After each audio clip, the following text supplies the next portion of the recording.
Welcome to the Angus Conversation. I'm your host, Miranda Reiman, with my co-host, CEO of the American Angus Association, Mark McCully. Mark, I just grabbed you from a speaking event this morning. Come to do a podcast this afternoon. You've had a lot of words, a lot of speaking. A lot of speaking. No, it's been good. I'm starting to run out of voice a little bit this evening, but no, had just a fantastic opportunity to join the Women's Connected Conference. Some of you may be familiar with that, put on and organized by the Angus Auxiliary with funding and support from the Angus Foundation. Happens every other year. One year it'll be here in the St. Joe, Kansas City area.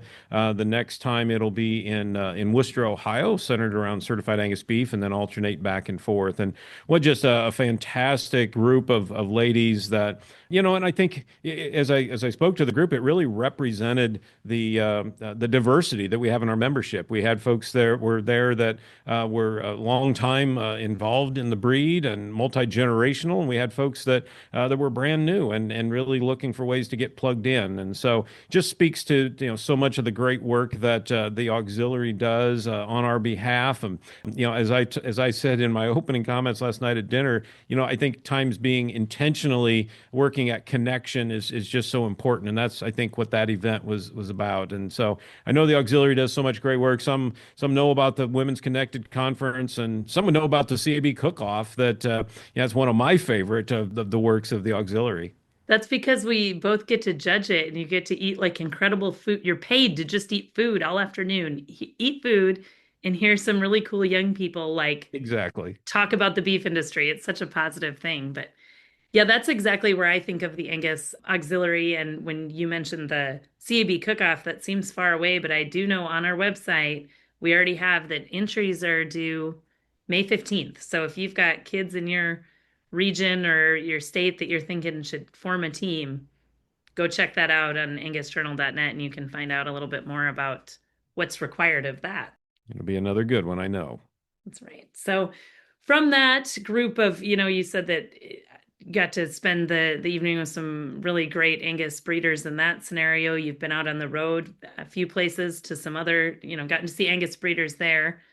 Today's podcast, we got to hear from an Angus breeder that I don't believe I've ever met in person, but his reputation precedes him, and I mean that in the very best way. It can go both ways, but in the very best ways. In that we're interviewing Brent Thiel today. No, I think folks, know of Brent and his program and his influence on genetics, both in the Angus breed and other breeds, Charolais breed as well, and just a fantastic opportunity to get inside his mind for some time and hear how he kind of sees the world and how he breeds cattle. So we're going to talk a little bit about their operation, about partnerships, about breeding, and just kind of find out he's a fantastic human too. So I think you're going to enjoy this one.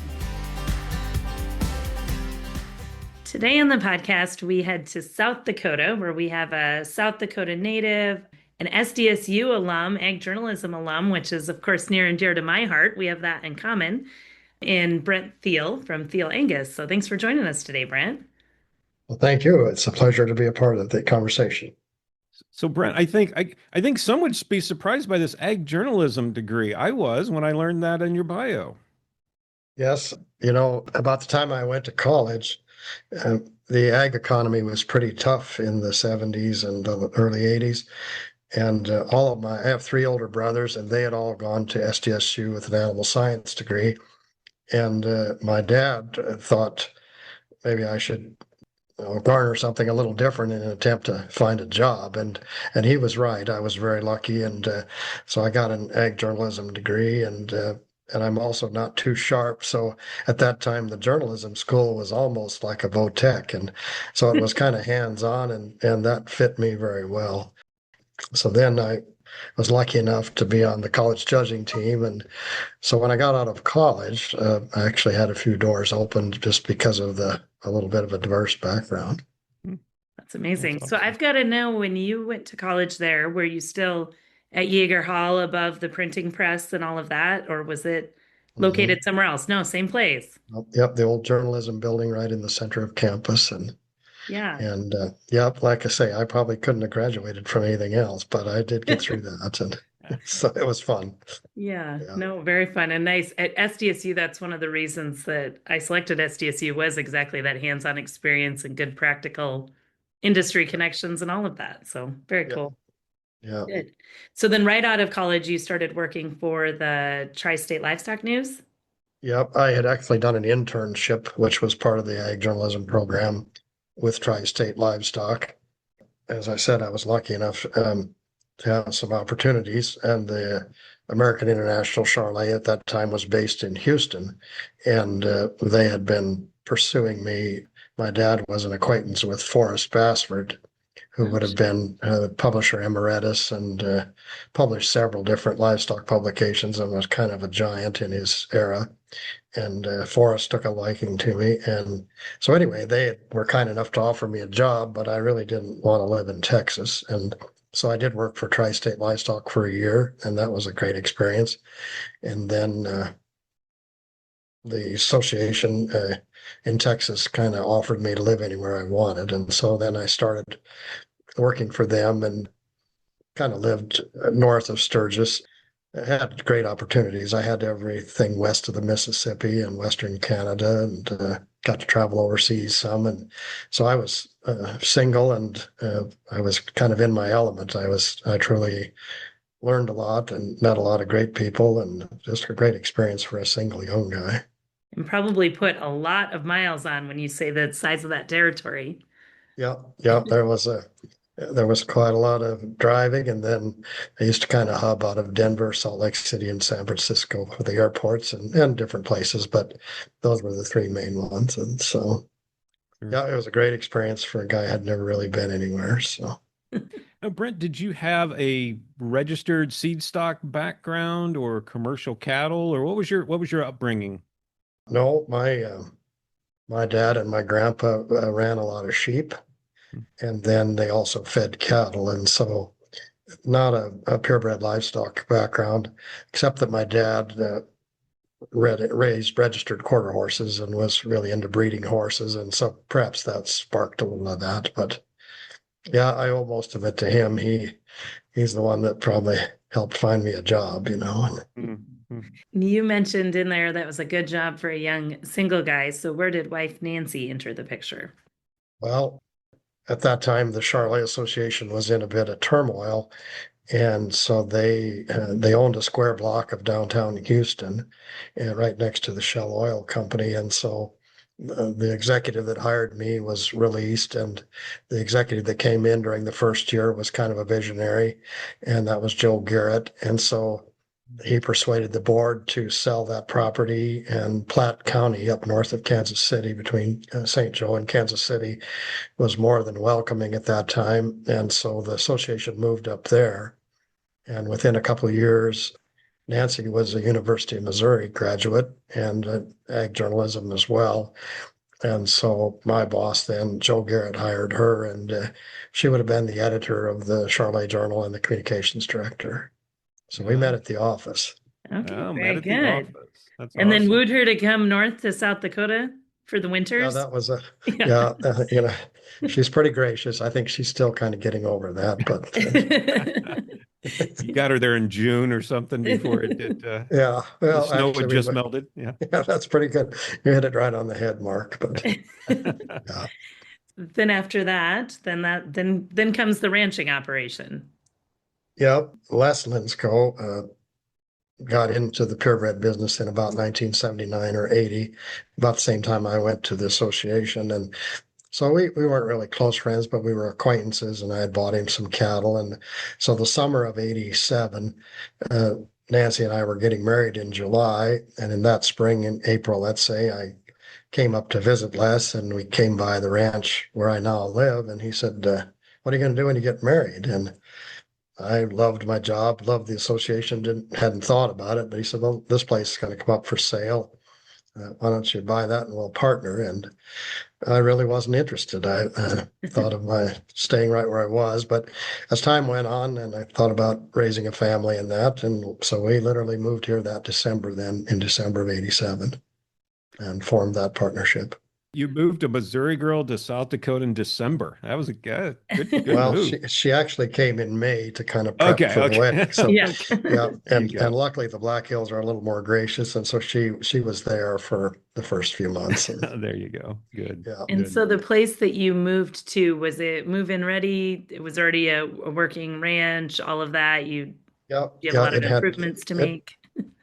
yeah. The lucky part were the buildings were here. The rest of it we've kind of redone. But yep, it's actually nothing fancy, but it's real practical, and it's right along a highway, which we're in a pretty remote area, so that's actually a big plus. We had Les and I had, I don't know, 35, 40 sales here or whatever at this place. So over the years, it's seen a lot of traffic.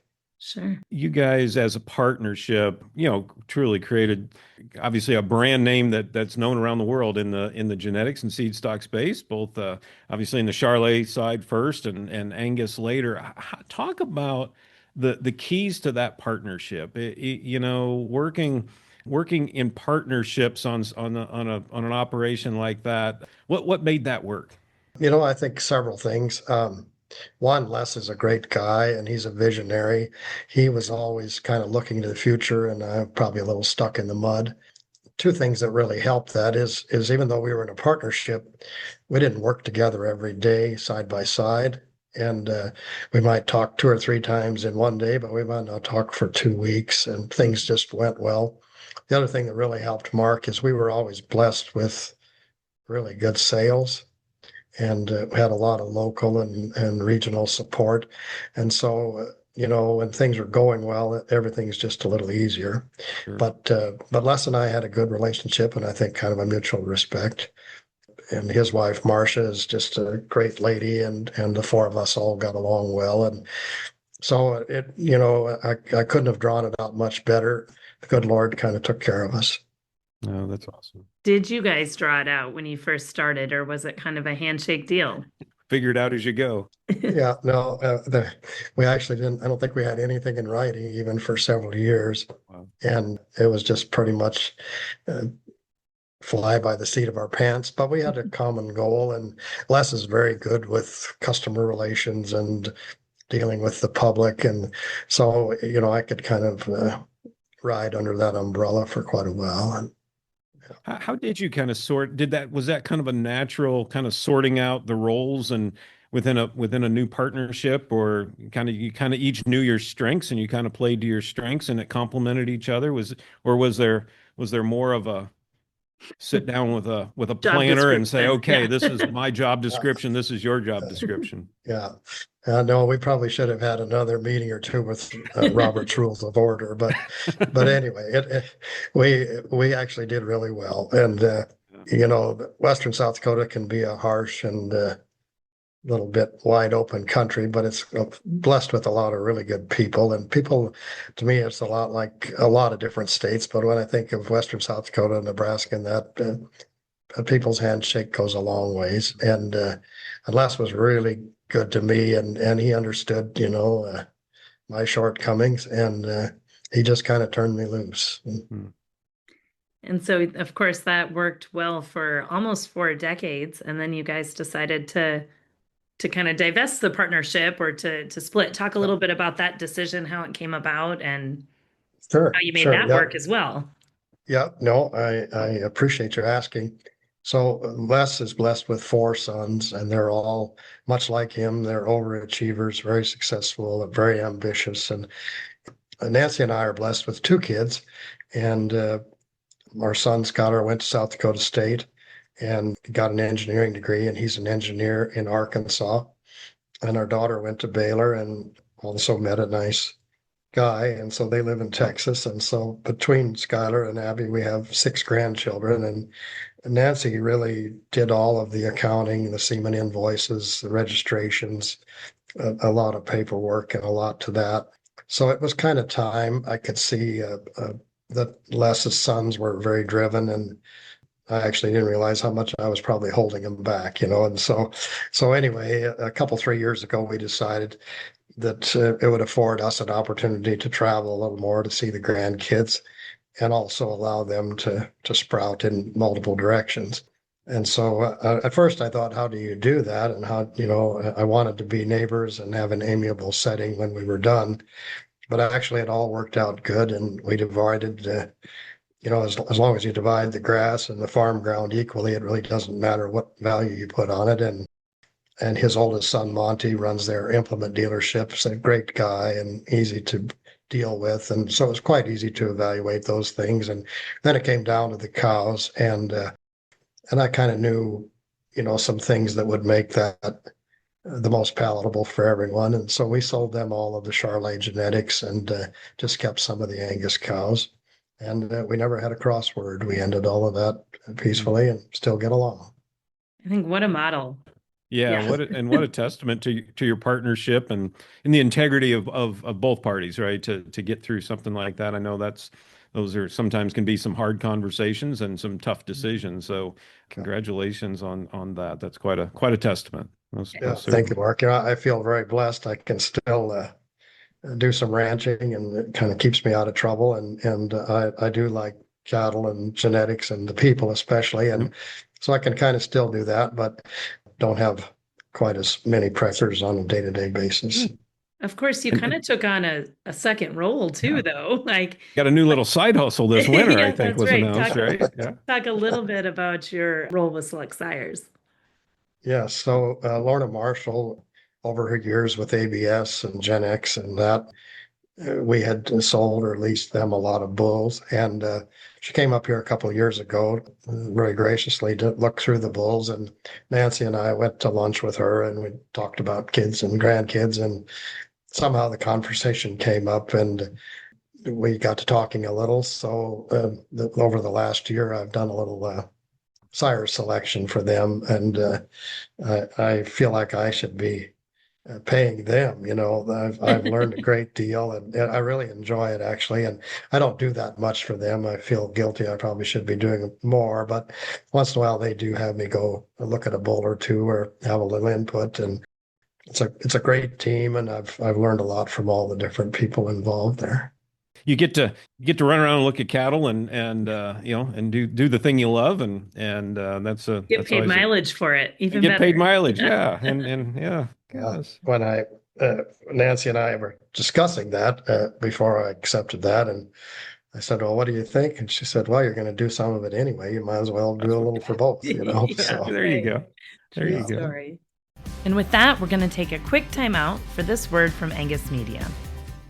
A solid herd starts with the cows. Commercial cattlemen need to know that your foundation is built on maternal traits. Tell them in the Female Foundation special section published with the September Angus Beef Bulletin, which will reach more than 137,000 readers. Get an advertisement, an article about your herd, and a social post all in one. Reserve your spot by June 1st. Call your regional manager or call us in the office at 816-383-5200 to learn more. Brent, maybe changing gears a little. I know as I've gotten to know you and as I hear of people, you're held in such high regard as a true breeder of obviously in the Charolais cattle for years and in the Angus breed. And maybe just talk a little bit about what's your type and kind. I guess if I'd ask you that today, what's the type and kind that Brent Thiel selects for? I've been very lucky. In the early 90s, Les and I took a few pens of bulls to Denver, Charolais bulls, and enjoyed some success and exposure. But about the mid 90s, we thought, what could we do a little different to set us apart or keep us in business? Maybe it was a good theory. And so a little later in there, we started doing a little customer feeder calf buyback and also placed some breeding heifers in that. And so I was never much of a farmer, and the Lindskos did that. And so when I got done haying and that, then that was my time to work a different field. And so maybe it fit my personality, maybe not, but I would start in August and to start visiting customers and ranch to ranch visits. And I didn't get to all of them every year, but I would rotate around and keep track in that. And that prompted a lot of exposure, and then started buying some of those feeder cattle. So it's pretty commercially minded. And I've made a lot of mistakes. I've got a whole treasure trove of things I shouldn't have bred to or done. But in the Charolais, I tried to breed not with a high coefficient or anything, but a little bit of line breeding. And I did that for several reasons, but I identified a couple sires at that time that were strong in vigor at birth, calving ease, and had some carcass merit and just general quality, disposition, scrotal, things that maybe needed touched up a little. So we kind of concentrated that. And so it's kind of like braiding a rope. And so we would have two strands of kind of two of those benchmark sires that all trace back to one bull. And then I would occasionally bring in an outcross and kind of braid them together. And it wasn't scientific and it wasn't always very pretty, but it did build a pretty solid cow herd, and maybe more so than I should have been. But in the Charolais, I really focused on the maternal side of it, teat and outer quality, and just kind of stayability and maybe a little more fleshing ability. Sometimes maybe left a little performance on the table. So that was kind of a basis for it. And that, so our cattle were probably never the biggest or the most anything, but they hit the middle of the road pretty good. And I did have very good stayability in the commercial sector. I think I heard somewhere that you tried to make your Angus and your Charolais match up, like so that they were similar regardless of if you were buying which breed. Is that right? Yep. And so that sometimes isn't what everyone wants, but yes, that both cow herds did look quite a bit alike. Yep. And we didn't, some breeders I'm sure thought on the Charolais that we should have perhaps had a little more performance or extended growth, but most all of our customers range calve, and even like today it's snowing here and it's not a bad blizzard or anything, but vigor at birth and just real basic things really are a key factor in keeping a commercial guy afloat. Brent, do you approach your Angus breeding objective differently from the standpoint of trying to, you talked about, and maybe I was interpreting that in your Charolais breeding program where you were trying to line up some, again, do a little bit of line breeding. Do you have the same approach with Angus genetics? Maybe I haven't quite figured out the line breeding part, but I have, if I can stay at this long enough, I'm trying to use 2 or 3 main cow families, and then it might be through a grandson of one cow or a son of the other cow. And it's, I don't know that it really matters to anyone else except maybe to me, but I'm trying to make those cattle quite uniform and very middle of the road. They hit our environment well. I don't feed any silage and don't do a lot of heavy inputs, let's call it, but I do keep them on very good grass. We do a lot of rotational grazing and not intense at all just because we're so low rainfall, but we use a twice over grazing system. And so we'll hit those pastures in an early season and trim them a little, you might say, and then we'll come back around later for a more extensive grazing. And so I try to keep them always on good grass, but I always have thought if I didn't really like my cow herd, I didn't really want to be in the business. Yeah. So Brent, when you think about, I would say there's a lot of breeders listening to this podcast that would say, that's what I want to do. I want to breed problem-free, middle of the road, avoid the extremes, but sometimes those cattle are harder to market. And yet you over your career have been very successful marketing that. What's the key? Well, I think mostly luck, but you're very humble. It's a little bit true, but I had such a wonderful commercial base, and not to sound self anything, but those people figured out that they could kind of dial a wrong number and get plenty of performance and plenty of merit, and rightfully, and it's very true. To me, those are the easiest things to add. The kind of exciting things are sometimes making sure that cow it can stay in a high body score and yet raise a big calf and breed back. And every breeder wants all of those things, but I've just been a little luckier in that my commercial guys, they maybe accepted that these cattle were going to be this, but nothing pleases me more when I go visit those customers to to say, boy, we got some nice daughters out of those bulls. And that's kind of a futuristic thing. Most of us, myself included, aren't that patient. But luckily it did show up, and people sort of, there's only obviously a lot of commercial cattlemen wouldn't prefer these cattle, but there's a certain segment that do and accept them as they are. Great perspective. So we've talked a lot about the kind of herd as one, but I mean, you were Charolais for a long period of time. You're kind of a latecomer when you look at the whole career to the Angus breed. Why did you decide to add Angus to your guys' offering? Well, as I said, Les is kind of the visionary, and I love Angus cattle. And to be candid, he thought at that time, that would have been mid-90s, that we should add a second breed because we had a lot of commercial customers that were breeding heifers black and also retaining daughters. There had been a cycle in the 70s and early 80s of more continental breeds getting mixed into cow herds. And anyway, he thought we should incorporate a second breed. And I was all for the Angus. I was a little hesitant. I didn't want to have two breeds and do a poor job with both. But a lot of that credit goes to him. And so we slowly kind of crept into the Angus business. Was it a learning curve, or was there enough that was the same between the two, or was there a lot to learn when you added a second breed? I'd say a little bit of both. Each association has a different different boxes to check, and yeah. But that part, luckily, Nancy's the rock. She got all through that. But I would say something. We looked at two breeds as a possible add-on and easily chose the Angus.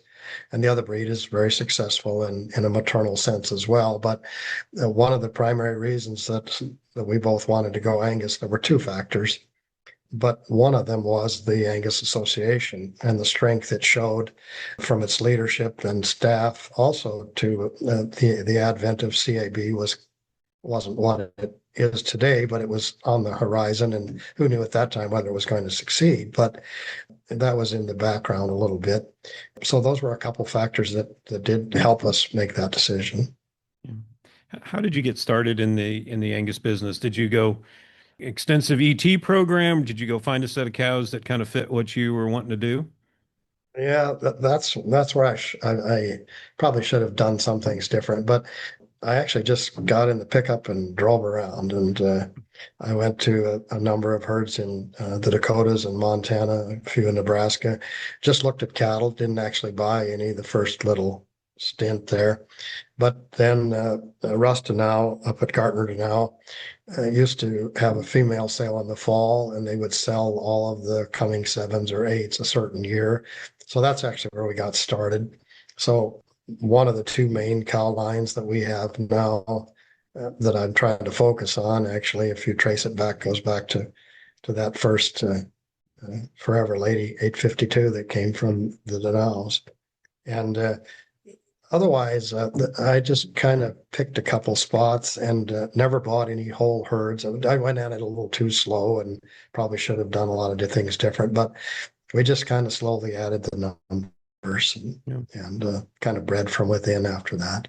So in an era today where it seems we're always kind of turning generations faster and faster, was it appealing that these were 7 and 8 year olds, that cows that had some built-in longevity, or was it just what you could afford? Is that what you're trying to ask, Mark? Yeah. Yeah. I'll get right down to it. But no, actually, that really appealed to me. Yeah. And it just took a little bit of the risk out of the pie, you might say.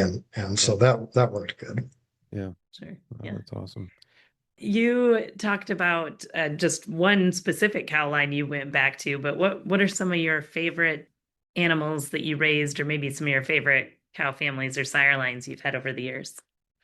Yeah. So the Forever Lady cow that I mentioned, she's had 3 bulls that have not had a big presence, but that all were sale features that kind of held out. LT Chosen and LT Clarion, LT Chieftain are all out of that cow. And so that's one of the 2 lines. So we've used a couple of those sons, and we have some daughters and granddaughters and that sort of thing.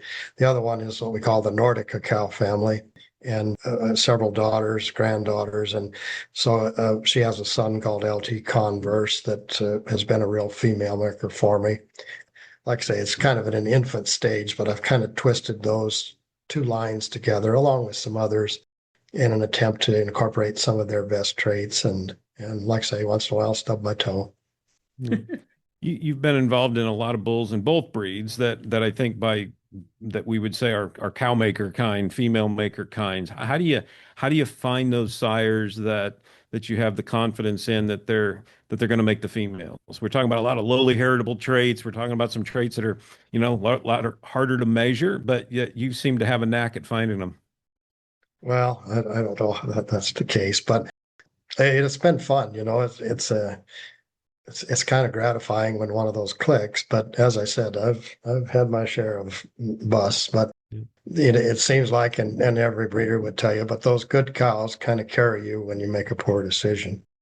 I think a little of that comes back from the old Charolais days when maybe more breeders, maybe wisely, but we're selecting a little more on the terminal side, and rightfully, in that a lot of those bulls were going to go into a crossbreeding sighting. But I decided, having had that opportunity to travel for the association and seeing herds and, up on a volcano in Hawaii and Texas and everywhere in between and Canada, that I wanted to make them just a little softer and a little easier. But reality is really what drives a lot of those decisions. And if a calf can't get up in the snow and go, he's really not worth much. And so some of those really basic traits, I just got hammered onto me over and over with good commercial cattlemen. Yeah. I would assume you maybe put more emphasis on the cow side of a pedigree than maybe some 2-3 generations back. It's sounding like you will scrutinize those cow families pretty hard. Yeah, and that's kind of the fun of it. But that's I really enjoy. I try not to use or select a bull without looking at the mother and hopefully the grandmother or those kinds of things. And I would encourage breeders to do that. It's not very exciting and it's time consuming, but a lot can be told in what those cows look like and what their structure is and their udder quality particularly. Yeah. So you talked about a couple of times now, I've probably made a few wrong turns here and there. How long until you know if it's a mistake? Usually pretty fast. Yeah. Really? Yeah. I can kind of tell.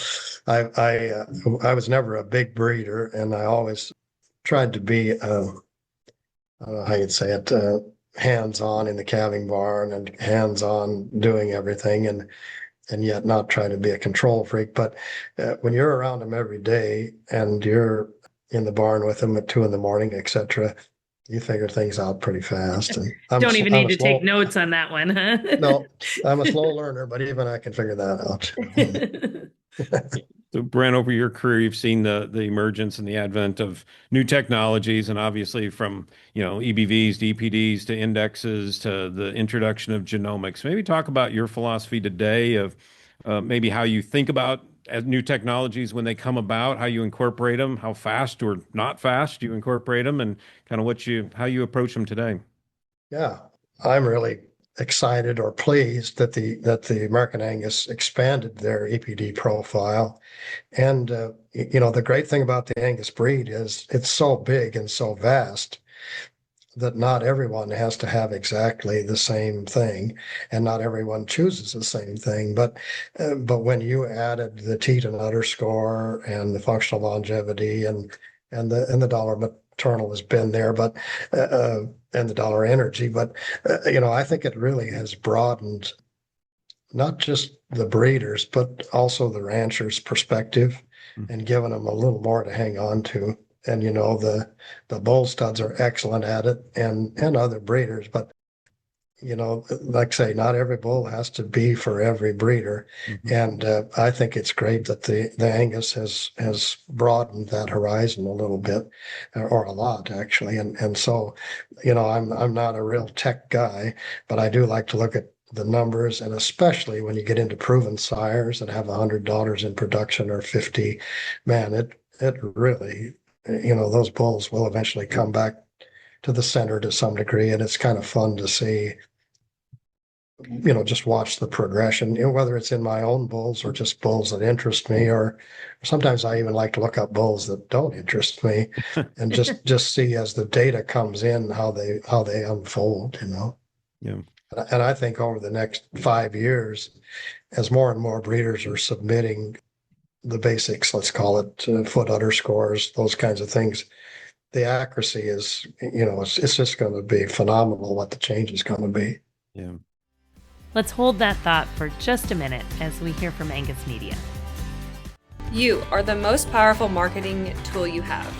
Share your story directly to potential customers with a creative video by Angus Media. Our videographers are also cattle people, so they know how to showcase your Angus cattle and help you bring your story to life.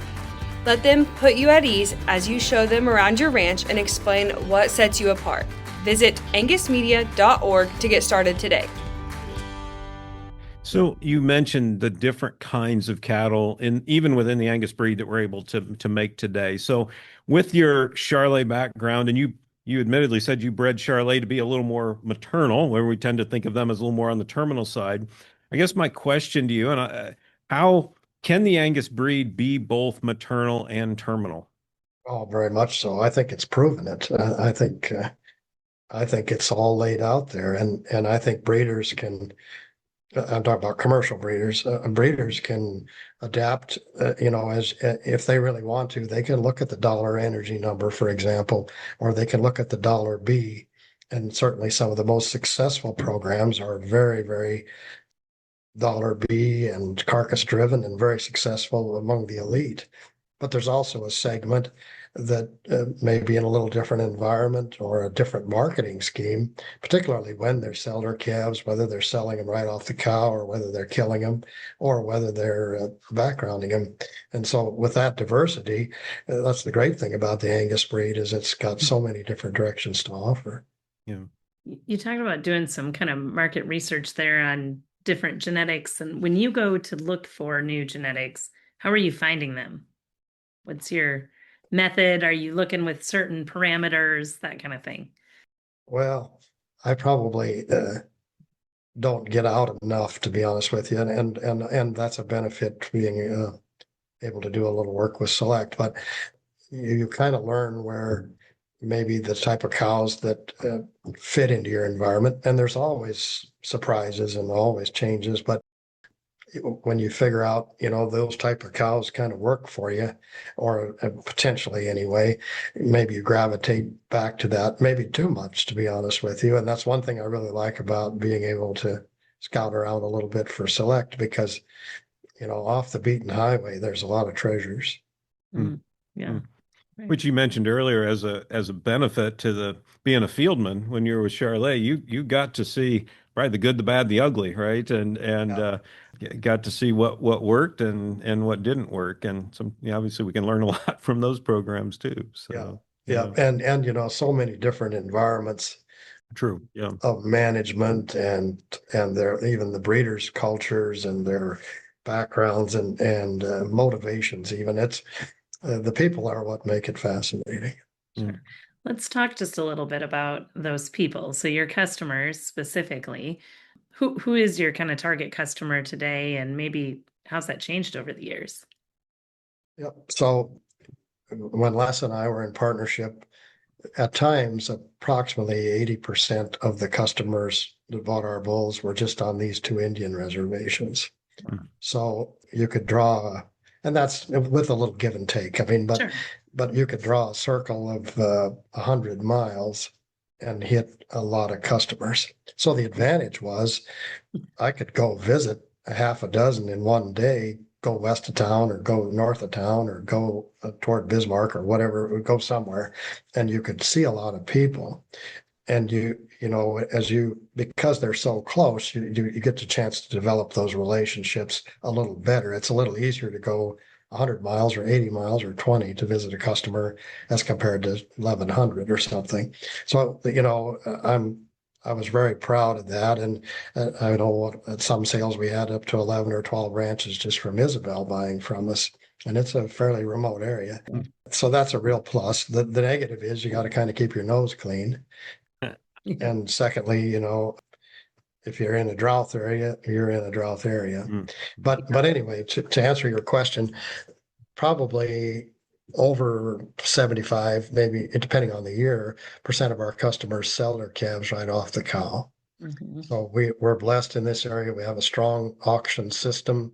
The majority of cattle in this region, go to 4 or 5 livestock markets that are among the national leaders in calf prices, partly due to quality, partly due to location. We're only Right. a few hours from the Corn Belt and a few hours from the strong feeding country. And so that it helps the economics of it. But with the Charolais, as I mentioned, the real basic traits were pretty true. They had to have some vigor of birth and they had some look to them and some shape. And heterosis helped us there a little, probably, when we didn't necessarily have the highest performance bulls. And we did, and we had some. I got lucky that the bull we line bred with was born in 1980, and in his era would have been a very high carcass bull. And in the Charolais, marbling was something we did need to enhance or work on. And so through his sons, grandsons, great grandsons, great great grandsons, it actually got better in that department. So to get to my point, that worked good. And so I kind of alluded to it earlier, but when Les and I decided to get in the Angus, my goal there was something that you can't put down on paper. But my goal was literally to have my customers there come back and say, boy, we got some beautiful daughters out of that bull. And so that's a harder thing to quantify, and it takes some time, but that's been in the back of my mind. And I really enjoy that. And I'm not really that involved anymore. I sell my bulls in Lindskov sale, and I'm very lucky to do that. But I do have a core group of customers that still call and say, we want some more bulls like that, which, what are these mothers like, and that sort of thing. So that's a little bit of the fruits of that. Sure. So as you were talking about your program starting from a kind of a local market where not all those environments are exactly the same, but they would be some similarities in the environment you're selling your bulls into and the programs they're running in, or the environment, to whereas you grew into a program with national reach, and you were, I know, selling genetics around the world, but for sure, as you think about, commercial customers across this country, did that impact how you had to breed cattle? Did you try to create more diverse gene pool for different environments, or did you kind of stick to your lane, knowing that those genetics are going to work in a lot of places, and the customer that those genetics work for would come find you? Did it impact the diversity that you maybe felt the need to produce? Probably not. And even today, a guy called from another part of the country, and I just said, I'm tickled, and if you want to try this bull, great, but he may not fit your environment. And it's just a lot easier just to keep the low expectation there a little bit. But anyway, we've probably stayed pretty constant, I would say, overall in the cows. And what you find then is that some of those even 30 plus year customers in South America or Australia, and that they kind of keep coming back. And some years I tell them, I just don't have a bull good enough, or I don't have one that quite fits. But then once in a while, the good Lord blesses you with one that does. Mm. And yeah, we're fortunate. We have a lot of those customers, and we're in the second and third generation, both in the commercial and in some of that international. Did that discipline, was that always there, or did it come with success? It's probably easier to be disciplined once you're successful and have a program, but when you're young and hungry and in the registered business, at times we can chase things and fads and fashion and what might There's be a lot of marketable. shiny So things. Yeah. lots of shiny Yeah. things, right? So did that discipline, was that there from the beginning, or was it something that again came with the success of, hey, no, this is clearly who we are and the kind of cattle we're going to breed, and we're not going to get distracted by shiny things? Oh, yeah, and I can still easily be distracted, but the real basics though kept you pretty much in the middle. And I over the years I used I don't know, 2 or 3 either full French or part French bulls, and I thought I could meld them in and make something, and that just, I never could make it work. I wasn't sharp enough. But anyway, once you experiment with a few of those different things, then it kind of sucks you back in, you might say, and you kind of end up kind of in your Learn middle your lane. lesson. But, Yeah. yeah. But I've tried a lot of different things that were not a success, you know. I'm always admire programs with what I consider called discipline, right? A clear breeding objective, a clear goal. I mean, you've said many times your goal is you want your customer to say, "Boy, I sure like those daughters," right? And it seems like that's been kind of your true north throughout your breeding program, and to not, in a business that we measure these things in generations and they take a long time. Stay in that course it can be tough, especially I think about new breeders getting into the program and trying to get themselves established and when I say reading the sale reports, it's easy to get distracted. So kudos to you. I always admire those programs that stay the course. Yeah, well, we'll get you up here one spring in a snowstorm cabin, and then you'll see whether or not you want to be up here. I also think that, Mark, that there's some part of that like if you just stay the course, you also have to make progress or you're going to get run over. So like, how do you stay the course and be true to your breeding objectives, but also still continue to make them better and better and better? Like, has that been hard? Oh, I think you just whacked me on the head right there. That is so true, and we don't intend to, but sometimes we get a little barn blind or a little so focused within and don't realize all the fruits that are going by us. And so I have to be careful there that I don't become complacent. But a good barometer is, as you walk through those cows, if you can always find the negatives, and you try to look at the whole picture. And I'm lucky. We're just partly because we're so close to some famous breeders and that within a few hours, but we have a lot of traffic here, and so it's the pleasure is taking them out and showing them those cows, and I try to rate every one of those tours and see what worked and what didn't, and I've showed those cows up to 3 times a day, and within the same 12 hours, let's say, one showing is excellent, one's kind of, well, I wish this would have been like this, and the other one was, you just can't believe that things would show that much different, and time of day and just different things. That had one tour one time where we never found the cows. And, so, maybe that was a blessing. I don't know. One of my very first story trips for CAB, I had scheduled out really close, like maybe I had 2 hours at each ranch, and I got to the one way out in western Nebraska, and we had that trouble, and they said, well, they were just here, and we went, and I was a Minnesota girl, so I never knew cows could be that far from the place, That we couldn't find them. Yeah, I learned pretty quick when I called to set up story trips after that to find out how long it was going to take us to get to the cows, because I said, I can't come back without pictures of cows. They'll fire me. It's my first trip. Yeah. One of my favorite stories is over the years we had a lot of cattle feeders come from Iowa, Minnesota, South Dakota, and they would come. We got to have a network of them, and so they would come in like August or September, and then stay overnight, and then go visit the ranches, and then I would take the ranchers down there and visit them. And anyway, we had a guy named Larry Fox. He was an excellent cattle feeder from Riceville, Iowa, and just a gentleman.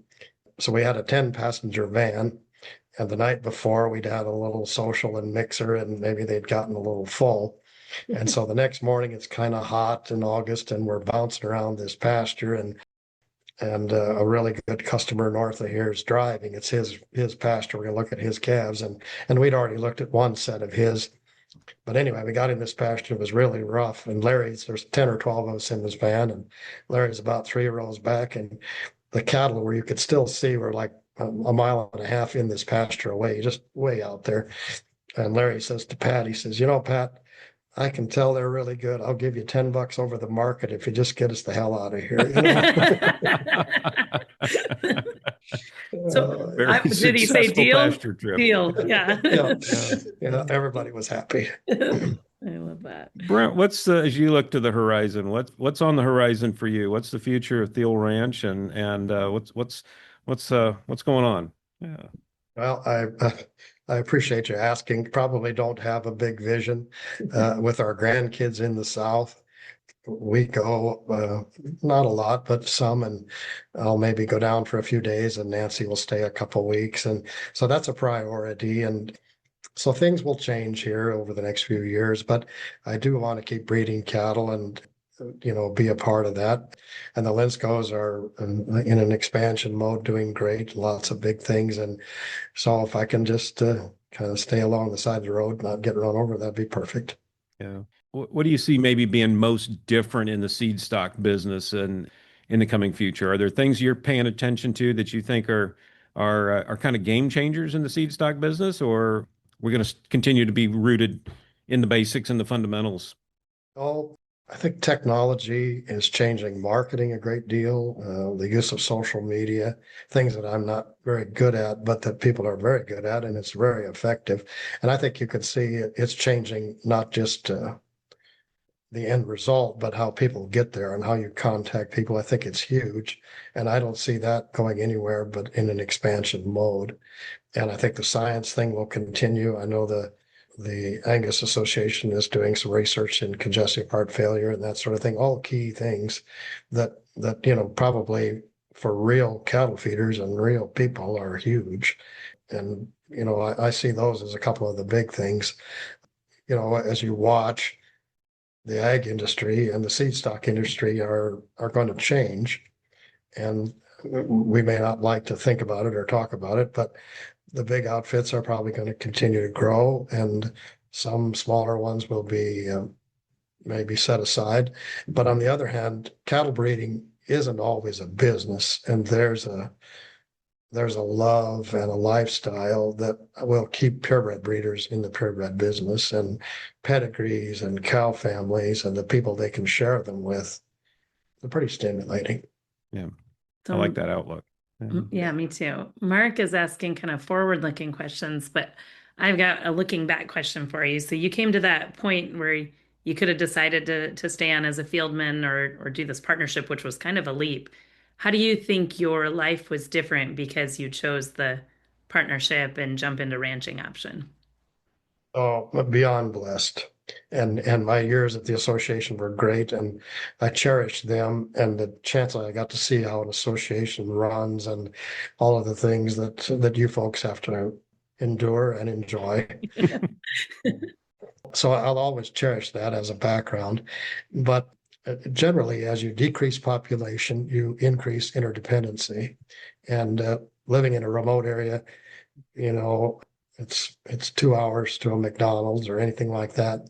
But people are pretty evident, just like the last month in the fires in Nebraska. I don't know how you'd say it, the support, and it's still going on, by the way, the tremendous things that rural people connect well. And I felt it was a great thing to raise our family here in a multiracial school, and to see if you pull up, and it varies, but the 3 counties we run in are 3 of the 10 poorest per capita counties in the United States. And so having that chance, and also by being in this area, one of the bright spots for me is Nancy and I are involved in a Wednesday school, we call it, for a kind of after school church school. And so the chance to reach out to those little kids and hopefully make a difference or do the best we can. But those types of things in a rural setting, I think those are a fulfillment you can't put a value on. Yeah. Yeah. So the fork in the road, you made the right choice. Well said. Yeah, I was very lucky. And a lot of that's due to the Lindskos. They were Les was resilient enough to keep me on. That's I could keep asking questions all day long. So that's one of the things you learn with me is you can't get me off the phone once you get me on the phone. So I want to be respectful of your time. Is there anything we haven't asked you about before? We always do a random question of the week. Oh, no. Well, I'm good. All right. So random question of the week. I want to know, who were some of your biggest mentors along the way? Oh, yes. So this may take you longer than you like, but that's all right. No, that's good. I got time. You've been blessed with the path. Yeah. So one of those that I would put right up there would be Bob Gordon. Mm-hmm. And Bob was the bull selector at one time for Alta. The first bull I ever leased was to Bob. And Bob is gone now, but his 5 kids have had an impact in the beef industry and in agricultural communications and lots of things. And Bob kind of told it the way it was, and it wasn't always pretty, but I attribute a lot of maybe kind of staying in the middle of the road to Bob. And so over the years, I think he really had a bigger impact than maybe I realized at that time. And we had a neighbor over here named Pete Carmichael, who was a limousine breeder, a pretty good breeder, but just a great cattleman, and also was a guy that was there to help anybody and helped me out in the breeding side of it and helped teach me to AI and some of those really basic things. And another one would have been Les Lindskov, I can't explain or maybe determine easily, but I'm sure there were times wondering what am I going to do with this kid, So I appreciate those types of people. They just made things a little easier for me to find. The value of a good mentor. You just can't, put a value on that. Yeah. Great. Well, Brent, we sure appreciate you joining us and sharing your story and sharing your path. And I know we always have a lot of young breeders that listen to this, and I know for them getting going. I mean, I think some of your key insights on forming partnerships and treating customers and staying focused on what you believe in. I think those are most definitely a roadmap. And I know for so many, just getting inside your mind and hearing, I love how many times you said you just got lucky, but I think those that know you and those that have watched your success, again, I appreciate and applaud your humility, but just so thankful that you came on and shared your insight and thoughts and some of those keys and things that have got you where you are today. So thank you for all of that. Well, thank you both for your time. I've enjoyed the visit, and anything I can do, where I'm at. Fantastic. Thank you. Another great conversation. If you've been enjoying them this season, I have a small favor to ask. Can you go to your favorite podcast platform and either rate us or leave us a review? That helps other Angus enthusiasts to find our show and gives us an idea of what you want to hear more of. If you want to give a little bit more personal feedback, feel free to drop us a line. We always love to hear from our listeners. This has been the Angus Conversation, an Angus Journal podcast.